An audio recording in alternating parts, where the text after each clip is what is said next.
Pemerintah Kabupaten Nunukan, Kalimantan Utara menyebutkan adanya 3 desa di Kecamatan Lumbis Ongong, Kalimantan Utara yang sudah diklaim Malaysia. 3 desa di Kecamatan Lumbis Ongong yakni Sumantipal, Sinapat, dan Kinokot dengan luas wilayah 54.000 hektar. 3 desa itu merupakan kasus lama yang telah menjadi sengketa antara Malaysia dengan Indonesia, namun pemerintah pusat tidak melakukan antisipasi dalam kasus tersebut. Dari data yang ada di Pemkab Nunukan, warga 2 desa di Kecamatan Lumbis Ongong, yakni Desa Labang yang berbatasan dengan Bantul, Sabah, Malaysia, dan Desa Taulumbis yang berbatasan dengan Seliliran, Sabah, mengantongi 2 identitas, Indonesia dan Malaysia. Selain melakukan transaksi jual beli dengan warga Malaysia, kedua warga berbeda negara itu pun terikat hubungan pernikahan. Anak mereka mendapat surat resmi yang bernama Surat Anak Beranak atau biasa kita kenal dengan akte lahir dari Rumah Sakit Malaysia. Warga di perbatasan merasa tidak mendapat perhatian pemerintah pusat di Jakarta, yang akhirnya mereka eksodus memilih menjadi warga negara Malaysia dengan alasan lebih mudah mendapatkan kebutuhan mereka sehari-hari. Untuk membahas hal ini telah hadir pengamat hubungan internasional Teguh Reza Syah di studio, dan di ujung telepon bergabung bersama kita ada Menteri Pembangunan Desa dan Transmigrasi atau PDT Bapak Marwan Jafar. Selamat pagi Pak Reza. Selamat pagi Bapak Marwan Jafar yang tergabung di telepon. Ya Pak, oke, kita ke Pak Marwan terlebih dahulu. Pak Marwan, turut bersimpati Pak untuk awal baru bekerja sudah ada cobaan seperti ini. Pak Marwan, apa penyebab dari eksodus seperti ini Pak sebetulnya? Saya koreksi Anda bahwa ini bukan Kementerian PDT, tapi ini adalah Kementerian Desa, Pembangunan Daerah Tertinggal dan Transmigrasi. Oh iya. Jadi lebih kepada desanya, bukan PDT-nya. Saya kira Anda lebih banyak baca. Itu yang pertama. Yang kedua, ini bukan cobaan. Ini adalah peninggalan masa lalu yang sudah berpuluh-puluh tahun, bahkan mungkin ratusan tahun. Karena masalah ini memang selalu belum terselesaikan. Memang pemerintah kita sebelum-sebelumnya juga belum menyelesaikan secara tuntas masalah-masalah yang berhubungan dengan perbatasan. Ya, tentu ada beberapa hal yang ingin saya sampaikan. Yang pertama adalah bahwa di daerah perbatasan memang sudah dibentuk yang namanya Badan Nasional Pengelola Perbatasan, tapi memang belum secara maksimal badan ini memerankan tupoksinya. Yang kedua adalah peran kementerian-kementerian yang lain, termasuk juga Kementerian Dalam Negeri dan kementerian yang lain, itu tentu menjadi faktor signifikan untuk dalam rangka mengakselerasi pembangunan di perbatasan. Ini bukan di tupoksi saya sebetulnya, tapi karena menyangkut ada desa, ya sudahlah saya akan bicara tentang itu.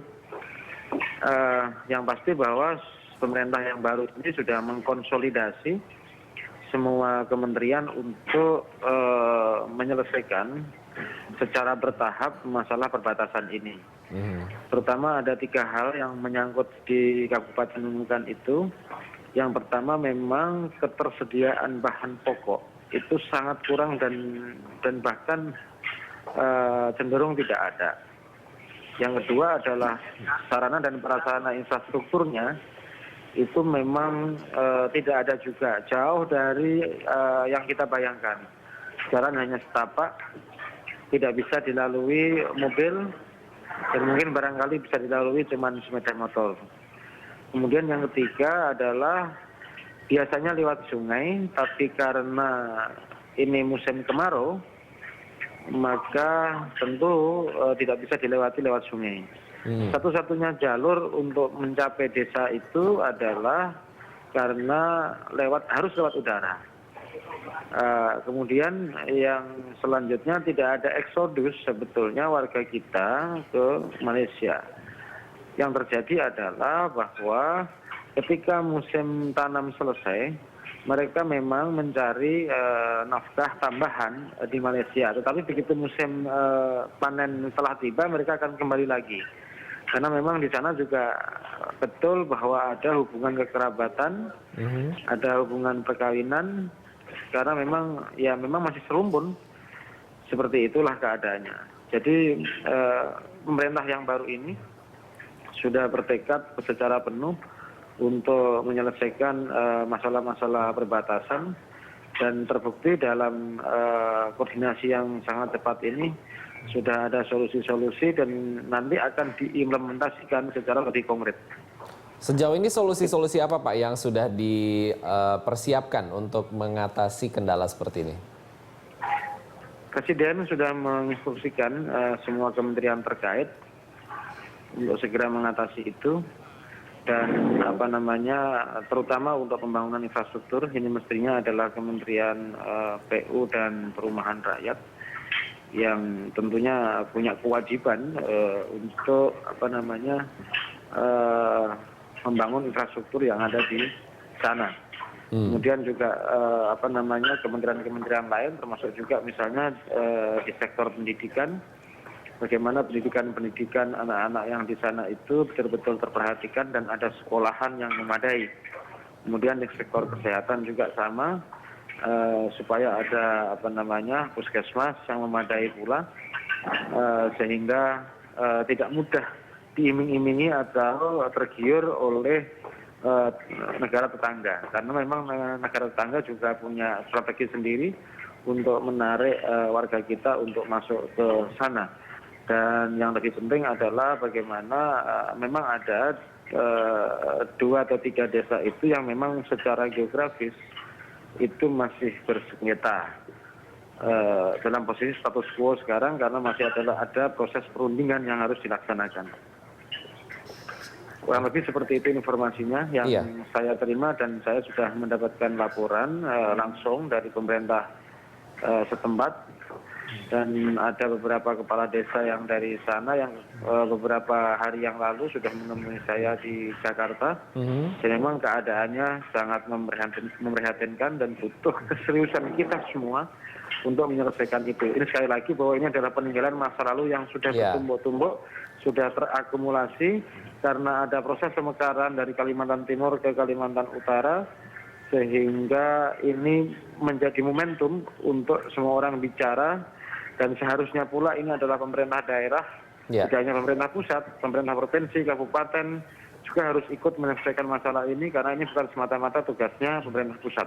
Yang Tapi pasti, tentu pemerintah pusat punya perhatian yang sangat serius masalah perbatasan ini, terutama perbatasan laut, perbatasan udara di seluruh Indonesia akan kita petakan ulang kembali. Kurang lebih ada misalnya 93.000 pulau di perbatasan yang tentunya juga harus kita perhatikan semuanya itu, karena ini sekali lagi peninggalan masa lampau yang tidak terurus sama sekali. Iya, jadi PR-nya benar-benar banyak ya Pak ya, walaupun baru mulai bekerja tapi harus tetap kita bergerak cepat, betul ya Pak ya? Oh, nah, tentu. Mengenai ini Pak, strategi dari Malaysia yang memberikan KTP mereka kepada penduduk Indonesia merupakan strategi untuk pencaplokan wilayah Indonesia. Anda sendiri melihatnya seperti apa Pak? Ya memang ada semacam strategi dari negara tetangga kita itu untuk melakukan provokasi, tapi kita tidak boleh kalah, dan kita masih cukup apresiatif dengan warga kita di sana bahwa rasa nasionalismenya masih sangat tinggi, sehingga sudah bisa diatasi dengan rasa nasionalisme itu, bahwa mereka tidak tergiur untuk pindah. Hanya sesaat saja ketika tadi saya katakan ketika musim panen mereka akan kembali lagi, tapi ketika musim tanam mereka akan mencari tambahan. Oke, Begitu, apakah dengan seperti itu mereka harus mencari tambahan sampai ke negeri sebelah? Apa nggak bisa cari tambahan di tempat sendiri begitu Pak, dipersiapkan? Ya tentu ini akan kita bangun secara komprehensif, sentra-sentra produksi, sentra industri yang ada di sana. Jadi pendekatannya banyak. Nanti kalau mungkin juga saya akan punya program transmigrasi yang bisa diarahkan ke sana untuk melakukan pengisian di daerah-daerah perbatasan yang memang belum ada penduduknya. Akan kita isi nanti para transmigran untuk bisa mengisi daerah-daerah yang masih kosong. Begitulah kurang lebih. Nah, Ya. oke baik Pak, terima kasih atas kebersamaannya. Selamat bekerja Oke. Pak. Mari kita selamatkan Terima kasih, warga terima negara kasih. Indonesia di perbatasan. Iya, tentu. Oke. Tetap bersama kami pemirsa, Dialog Jurnal Pagi akan segera kembali.